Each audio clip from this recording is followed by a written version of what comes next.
Good morning, I'm Trish Mahonic, and this is Cynopsis, your first early morning briefing. Today is Friday the 13th of May, 2011. Here are today's top stories. PBS NEWSHOUR longtime anchor Jim Lehrer announced yesterday he will not be part of the daily anchor rotation team beginning June 6th. Lehrer, who has served as anchor or co-anchor for PBS flagship news broadcast for 36 years, said he will maintain an on-air presence on PBS NEWSHOUR, especially on Friday evenings. NBC ordered 4 pilots to series for the fall season. First on the list is Whitney, based on the stand-up comedy of Whitney Cummings and the roller coaster ride a young couple goes through in a committed relationship. Up All Night. This comedy is headlined by Christina Applegate, offering an irreverent look at parenthood through the eyes of a sharp-tongued working mom and her stay-at-home husband. Smash! Deborah Messing and Katharine McPhee are starring in this musical drama based on an idea of Steven Spielberg's, and it's centered on a group of people putting on a Broadway musical about Marilyn Monroe.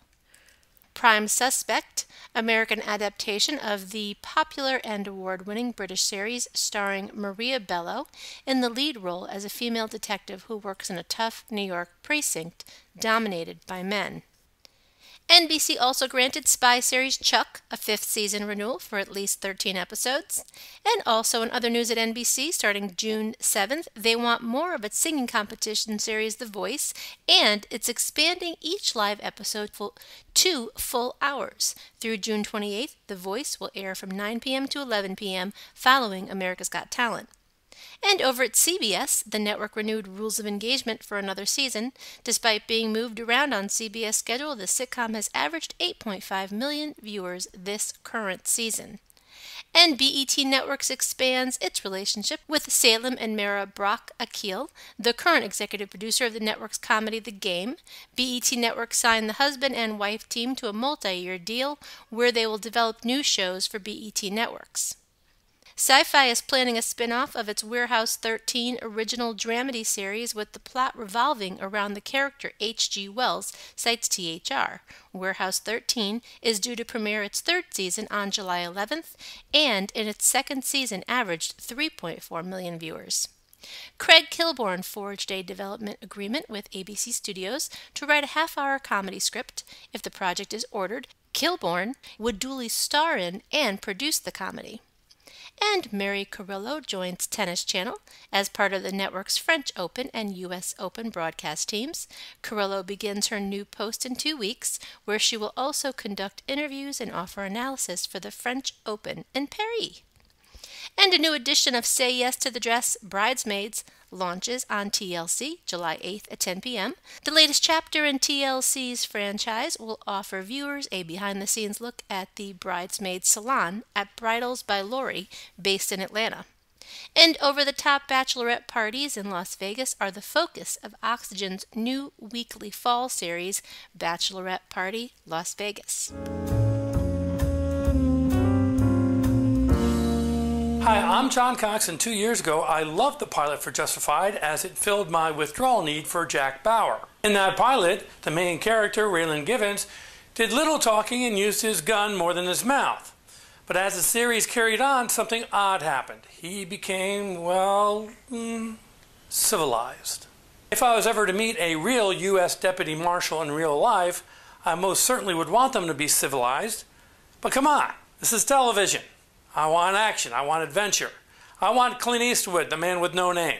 The rest of the season was good, very good in fact, but still not what I had hoped for. The show wasn't hitting a home run for me, even though the interaction between the 2 main characters, Raylan Givens and Boyd Crowder, is the most electric and complex on television. The 2nd season started out the same way the first one ended, and I was a little disappointed.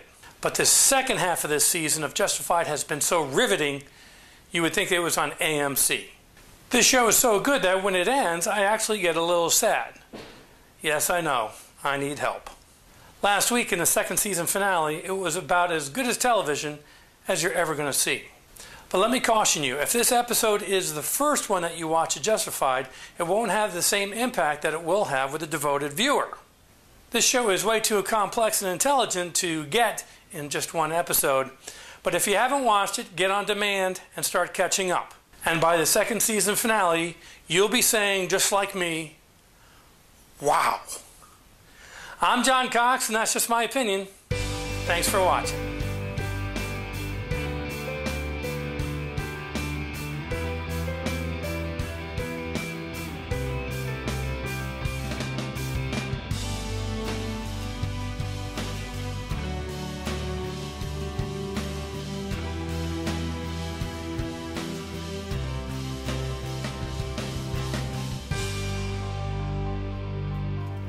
And on that note, that's a wrap. Be sure to check your email for the full printed version of today's synopsis with new executive moves and more on ratings, some new classified ads, a few other bits and pieces that did not make it into this podcast, and be sure to check out tonight's primetime broadcast lineup. This is a Cynopsis Media production in association with 311 West. For Cynthia Turner, who wrote and compiled Cynopsis, in Connecticut, I'm Trish Pahanik. I'm gonna have a good day. Even if I make it myself, I'm gonna have a good day. I don't need no one else. I'm gonna have a good day. Nothing wrong I could do. I'm gonna have a good day. Hope you have a good day too.